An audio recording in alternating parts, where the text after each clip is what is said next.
I want to just thank you for coming, Sean. And if you could just introduce yourself and talk a little bit about what you do and why you do it. Well, thanks a lot, Mike. It's our family business. Our general core business is we create a really good sense of community with various companies' shareholder bases. We find out who's still alive, who's still interested, who's still invested, and what are some of the things they want to be able to share with the company. There's a really deep sense of community now, more than any other time in history, Mike. Like, it's funny, everybody always says, well, we're the most, connected we've ever been in history. But in reality, from the feedback in that our company gets, people miss that human touch. They miss being able to call the company. They miss being able to reach the CEO. And, you can have the greatest story in the world, but if the CEO doesn't return your phone calls, I wouldn't put a penny into it. And, for the fun of it, a little while back, I called 100 different public companies to try to just talk with the investor relations department. Mike, only 2 of them called me back. All right, so it's an epidemic, I guess, of great proportions when it comes to communicating with the shareholders. What do you think the reasons are for that? I mean, there's probably lots of non-nefarious reasons. For instance, I think the feedback I've heard from management and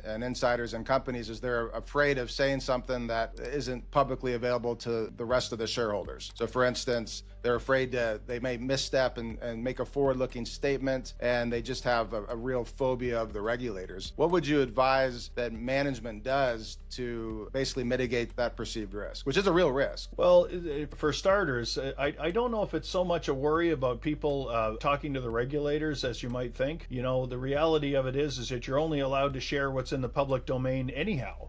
Where the risk comes from now, and I don't think the IR people or the CEOs or that, I don't think that they're so much worried about disclosing something that they shouldn't. I think what they're worried about is somebody taking their words, regurgitating it on Twitter or some other social media. That's what they're more concerned about than anything. The key is you got to figure, including this little recording that we're doing, is that everything you say, type, or respond to somebody, you got to figure it's going to get shared. And, sometimes I swear I only open my mouth to change my feet. People will run with stuff, they'll even play with your words. Like, just look at what goes on with the, in the news and that lately. So, but I think I'm being too gentle with it, to be frank with you, Mike. The reality of it is most people they're not afraid of the shareholders. They're just too damn lazy to call them back.